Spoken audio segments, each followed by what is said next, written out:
dadhabuuni Oromummaa keessaa of mulquudha. Wanni taatee taate haaloon hin jiru as keessa abbaan kaleessa dhiiga dhangalaastee har'a bor bishaan maa dhangalaastee hin jiru kaleessa wallaalummaa yoo dandeenye gaafas si gorsite yoo dandeenye gaafas kallattiis deebiin har'a carraa arganne har'a siinge har'a achitti waan baallaan dalagin cubbuun dhibiin arbaa achitti hin jiru bilisa. Eegi akkas ta'e bilis taate akka ilma Oromoo tokkootti waan Oromoof ta'uuf Oromoof deemu qeerroon Oromoo jaarroleen haga nam alaa dhiiraan jirtanitti dhimma Oromoo tiksuu ka danda'u haga ganda kanaatti eeguun dirqama malee fedhiillee miti. Nu osoo kennu osoo hin ta'in Oromummaatti isin kenne nalleen dirqama kana Oromummaan na kenne hin beekan naa fudhachuu jira. Ambar fulaa kan taa'ee si qajeelchuu hin danda'u. Rakkoo kaleessa caasaa waliin dhaqee ebeluun ebeluutti himachuu jira maalii kanatti himachuu jira maali waajjira akkasii jira maali hin jiru ammaatti. Wanni furmaatatti hin argatu akka aadaa Oromoo akka gadaatti jaarsaa fi jaarsaan qofa furamu. Wanni Oromoo wal dhabsiisu jiru. Wanna ganda kanaa malee wanni Tigraayii dhufe wanni Aadaa dhufe wanni wal si dhabsiisu hin jiru. Oromoon duruu akkasumaan bulaa ture. Ergifata warra dhufiitiin wal dhufuun gofumamaani hin taatu. Yookaan goote ilaalcha diinaa seelii diinaa facaasanii deeman har'a dubbii dubbadhu keessatti illee mataas hin baana jechuudha.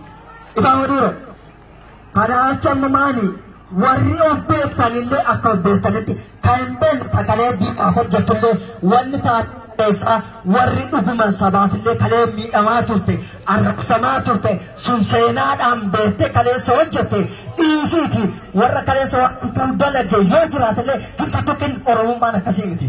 Dhowwa kadansaa dalagdee hamtuu dalagdaneet har'a dirreen bilisa. Waltuttuquun maan ta'uun dhowwaa Oromummaa. Eegii dhowwaa taate armaachotti waan ta'e cufatti karaa cufu waan ta'u waraan bilisummaa Oromoo bira jetanii tarkaanfii asirra jiru duratti akka Oromoon tarkaanfatu gochuun dirqama Oromummaati. Kana isin dhaamachuu fudhattanii isinii galee calleessin ta'an maal as keessa maaltu caasaa diinaa kasii himu kaayyoon kan tole jettu waswaasa akkasii qabaanna akka Oromoof hin dhalanne Oromoon leebi. Oromoof namni dhalate wareegamaaf of qopheessa yoo qaran beekin fudhatu lubbuun akka waaqaa jirti. Nuun cufti keenya nuun duuraaf jaalmagasaa jirti. Namni jiraataaf hin jiru. Kasichi dhalatullee illee akka dhalatee miti. Akkasumaanii of qopheessanii hin taane beeku of qopheessanii yoo kasii ibsoo wayii bukoo wayii garaas hin jirti isinii galle moo dubbii kiyyattis hin taane. Isinii gattee meeroo tokko diina dura ni dhaabbannaadha. Diina dura ni dhaabbannaadha. Kaleessa beeki horii bunaa galagalchaa turanii sun aadaa Oromoo miti galagalchaa jiru. Cubbu warri nu ittiin wal falmaa jiru dhiiga wal dhangalaasaa jiru Oromoon tureen tokko du'uu qabu.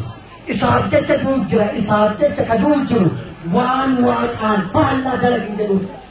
Ammoo Oromoon irraan Oromoon afalmatu jedha maal sodaa jiru. Hin jirtuni meeroo akkasii anillee hin galaa guddoo eegodhe irra deebii si'aati. Yeroo tokko qoonqoo guutuun dhaabaa'oo jedhaa malee. Ingeen hin ballee naan ga'u. Woboodha. Woboo. Abdii keenya. Daachan keenya. Ingeen nama daachan keenya. Daachan keenya.